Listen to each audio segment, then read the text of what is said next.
Hi friends, నాకు ఆ సాయం దొరికితే బాగుండు, ఎవరో వచ్చి నన్ను గైడ్ చేస్తే బాగుండు అని ఎదురు చూస్తున్నారా? అయితే ఈ వీడియో మీకోసమే. గుర్తుపెట్టుకోండి, నీ వల్ల అవుతుంది అనుకుంటే 99% ఆ పనిని నువ్వే చేయి. ఎందుకంటే ఈ ప్రపంచంలో మీ యుద్ధం మీరే చేయాలి. ఎవరి కోసం ఎదురు చూడడం అంటే మీ సక్సెస్ను వేరే వాళ్ళ చేతిలో పెట్టడం. మీ సక్సెస్ను వాయిదా వేయడం క్రిందికే వస్తుంది. సహాయం చేసేవాడు లేడని వెనుకడుగు వేయకు. ఈ రోజుల్లో నేర్చుకోవడానికి ఇంటర్నెట్ ఉంది, చేయడానికి నీకు శక్తి ఉంది. ఎవరి సపోర్ట్ లేకుండా నువ్వు సాధించే ఒంటరి విజయం ఉందే, ఆ కిక్కే వేరు. నువ్వు ఒంటరిగా మొదలు పెడితే నీ వెనుక ఒక సైన్యం తయారవుతుంది. నీకు నువ్వే బలం, నీకు నువ్వే సైన్యం.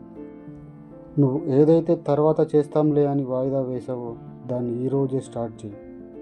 ఈ మాట నిజం అనిపిస్తే ఇప్పుడే లైక్ చేసి ఛానల్ని సబ్స్క్రైబ్ చేసుకోండి. Thank you.